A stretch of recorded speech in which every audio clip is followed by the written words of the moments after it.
Hello, this is question 10 on June 2022, paper 2 from OCR MEI, the AES paper, and it's only 2 lines, question, 9 marks, so it requires a lot of work. The equation of this curve, which is a cubic, and we have to determine the magnitude of the total area bounded by the curve and the x-axis. If it's 9 marks, I think you should straight away realize that it's not just integrating the function and that's it, yeah? I would recommend you to sketch the graph because it's very likely that we are going to have some part under the x-axis and some part over the x-axis, which means if you integrate between the two limits, you're going to have a positive part and a negative part, yeah? So it's important that for these type of questions, where they don't ask you to sketch first, or they don't give you a sketch, which is quite common that they do, they scaffold the question more than in this case, you still do it, yeah? You need to sketch the graph and see what is happening.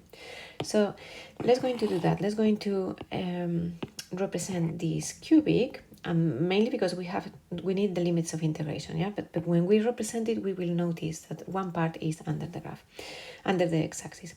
How do we represent this? It's a cubic, so I know the shape, I know it's just kind of a shape, but I need the roots, so I need to factorize. So I'm going to make 12x cubed minus 24x squared minus 60x plus 72 equal to 0. I can simplify dividing by 12, so it becomes slightly easier. Equal to 0.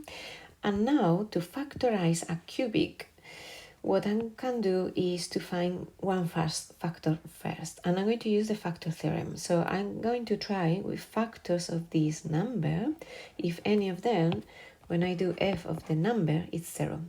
And I can use 1 minus 1, 2 minus 2, 3 minus 3, any factor. So I'm going to try with the simplest one, which is 1. When you do f minus 1, you have 1 minus 2. Sorry, this is not 12, it's 6, no? Sorry. 6 times 12 is 72.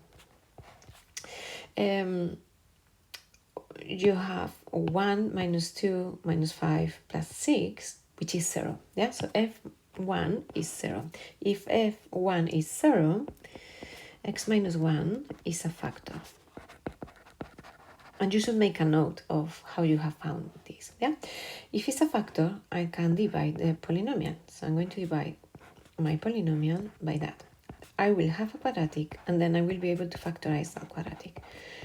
You see why it's 9 marks? Because it's not just integrating, we have to do a lot of work before.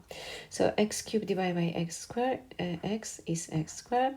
I multiply, so x cubed minus x squared. Yeah, I'm dividing this x cubed by this one, get x squared, and then I multiply the x squared by this and by this. Now I subtract.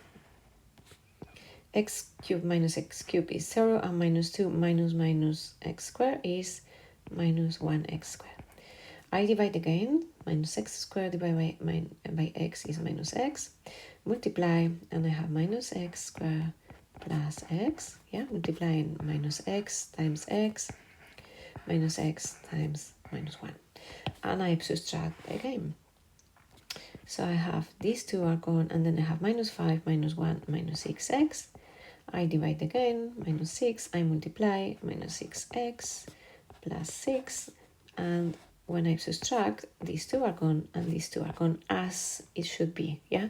If this is a factor, my remainder needs to be 0. Okay, so that means that my function can be written as x minus 1, x squared minus x minus 6. So now I have to factorize this bit. I need two numbers that multiply together give me minus 6, and added together give me minus 1, which are minus 6 and 1, no? So I have x minus 1, x minus 6, x plus 1, yeah? So when I multiply minus 6 times 1, I get the minus 6 plus 1 is, no, sorry, it's not minus 6 and 1, 3 and 2, no? the 3 negative, and the 2 positive, x plus 2. Minus 6, and yeah, now. So my roots are 1, 3, and minus 2. So now I am able to, I'm going to make a space here, and able to, and you should leave the working out in your exam. I'm just making a space. So I'm going to represent my cubic, and I know the coefficient of x cubed is positive, so it's going to go up. It's going to start here and finish here, and the roots are minus 2, 1, and 3. So it's going up, down, so up here, down here, and up again.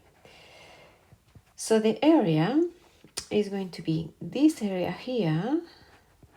When I integrate between minus 2 and 1 is going to be positive, and this area here, and when I integrate is going to be negative. Yeah, so you have to be careful, because if you integrate straight away your function between minus 2 and 3, this negative part is going to subtract to this positive part, and you will get a smaller area. So what we do in these occasions is integrate between minus 2 and 1 to have this area, integrate between 1 and 3, we will get a negative number, but then we add it positive to the other bit. Yeah, so let's going to do that. I'm going to do like the positive area first, a1. I'm going to call it a1 and a2, for example. Yeah, so a1 is the integral of my function between minus 2 and 1, and my function is the 12x cubed minus 24x squared minus 60x plus 72. Yeah, it's not the simplified one.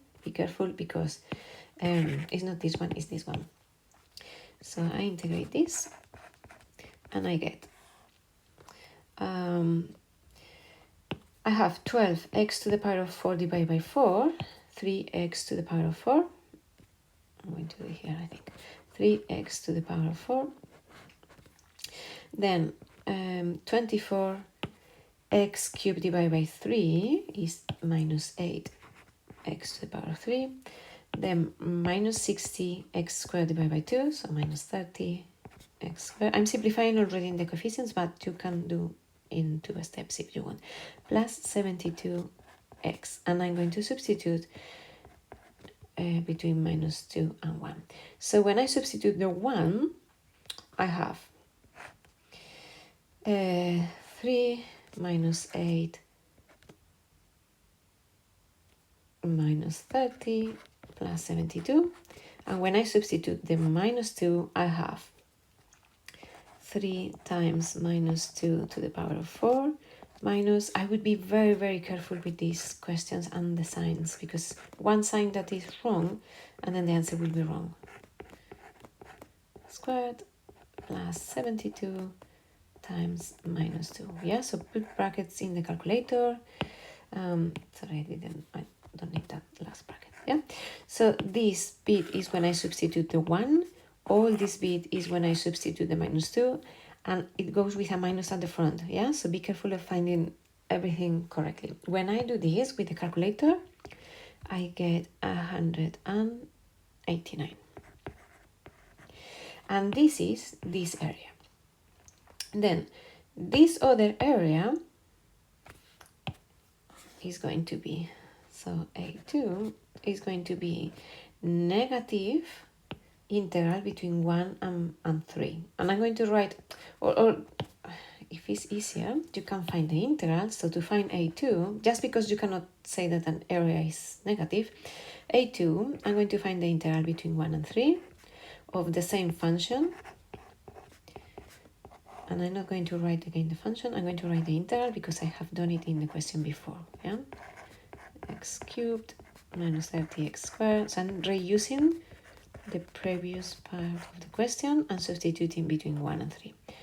When I substitute the 3, I have 3 times 3 to the power of 4 minus 8 times 3 cubed minus 30 times 3 squared plus 72 times 3.